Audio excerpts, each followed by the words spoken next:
When I started building guitars 40 years ago now, it seems incredible looking back over those 40 years. But when I did start, back then the kind of woods that were used in acoustic guitar building were mainly just Indian rosewood and Sitka spruce.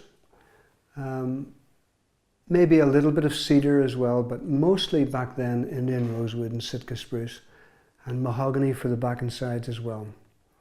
So when I started, I did the same thing as everybody else as far as wood was concerned. I made 2 Indian rosewood models, with one was a Sitka spruce top and the other with a cedar top.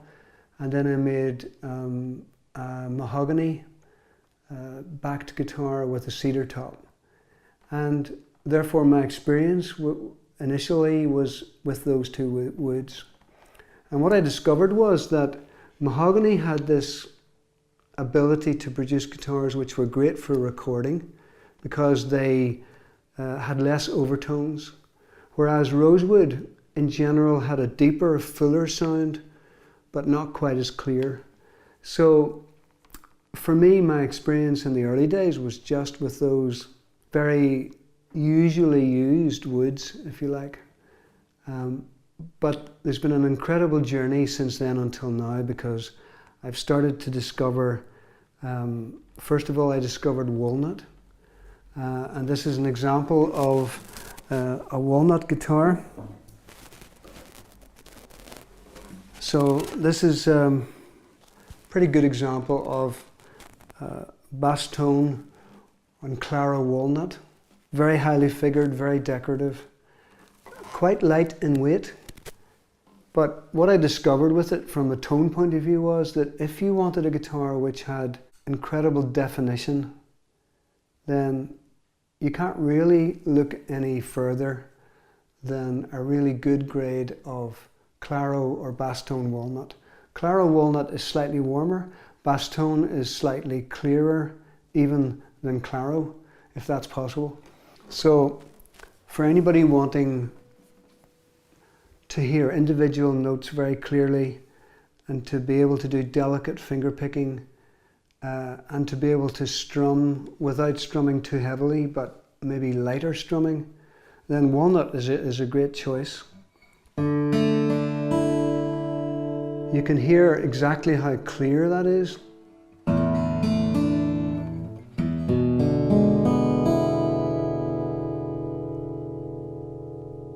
And the basses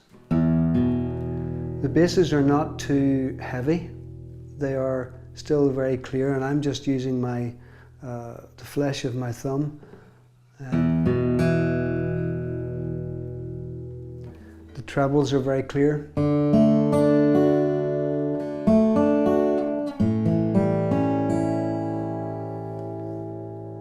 In this case, I put a cedar top with the walnut, and the cedar, of course, warms the walnut up. So cedar or redwood is a great choice to go with the walnut back and sides. So I first discovered walnut, and it is one of my favorite woods. I use a lot of walnut on our 23 models and our 35 models and even the 50 models. On the 50s and the 35s we use a more highly figured wood like this.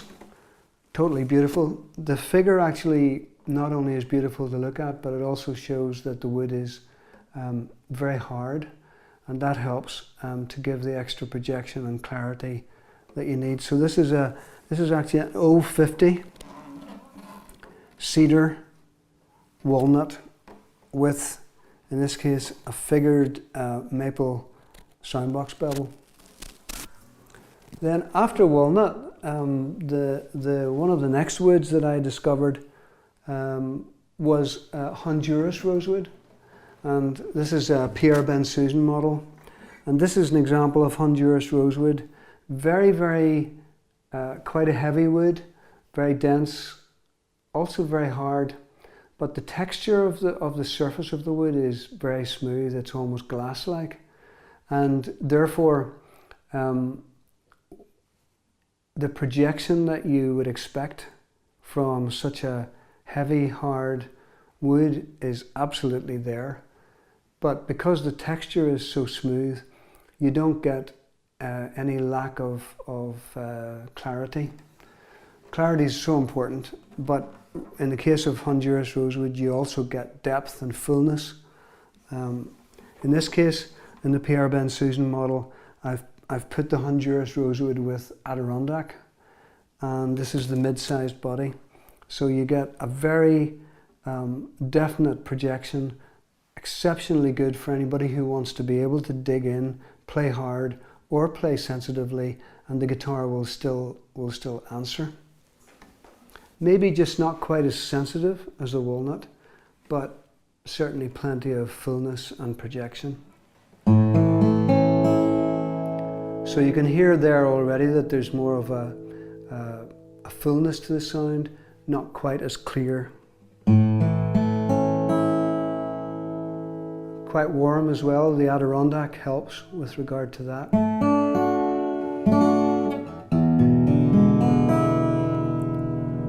The Adirondack has this incredible three-dimensional quality to the tone, and it does take a couple of years before it begins to reach its potential sound-wise, but it is a very, very full, kind of warm three-dimensional sound that lends itself to anybody who wants to play a whole variety of styles. So you can be aggressive, you can be delicate, and it'll still answer pretty well. So if you want plenty of volume and projection, Honduras Rosewood is a great choice, along with an Adirondack, which will make it warmer. If you put Honduras Rosewood with a cedar top, it'll be even louder and a slightly faster response. Better for delicate finger picking, perhaps, than Adirondack. And then after the Honduras Rosewood, one of the next woods that I discovered, of course, was African Blackwood. It's called African Blackwood because it is pretty much black, as you can see. Even heavier than Honduras Rosewood. It's almost ebony-like in texture, but because it's a Dalbergia, it doesn't actually have any of the harshness that you might expect from ebony. So African Blackwood in recent times for me has been a real experience to begin to realize the potential of this wood.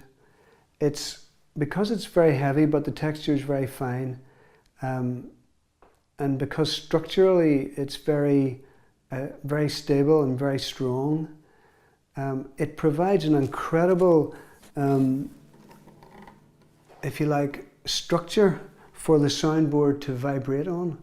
So the first thing you notice when you play an African Blackwood guitar is the clarity and the sustain. So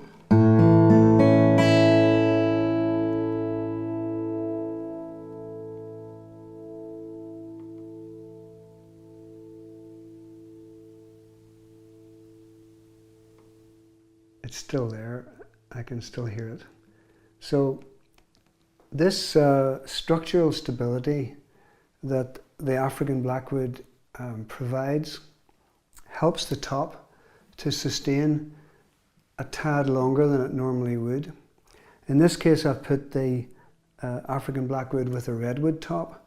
Redwood from California, we get this wood from fall down trees, so the trees may have been lying in the forest for years and years and years before they're taken out and turned into guitar tops.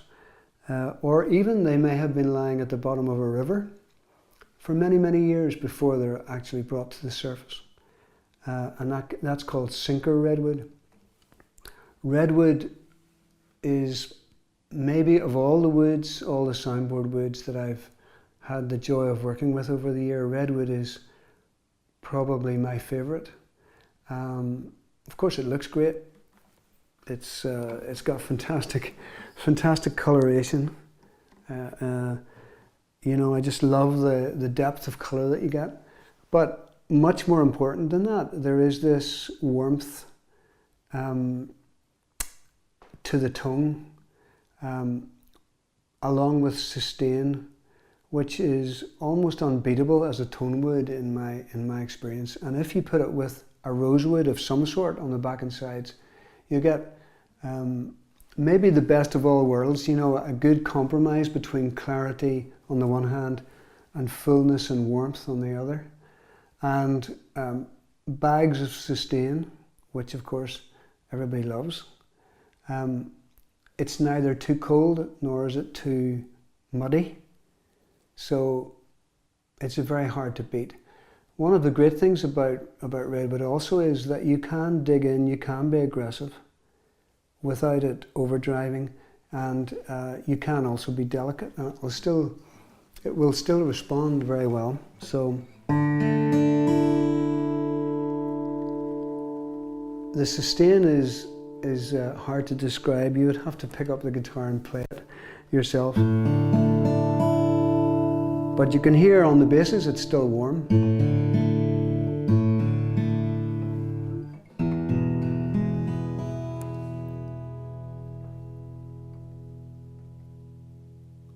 If I was making a guitar for myself, probably it would be African Blackwood and Redwood. So of course, after a few years guitar making, I came across what is regarded worldwide as being the back and side wood of choice, and that's Brazilian rosewood.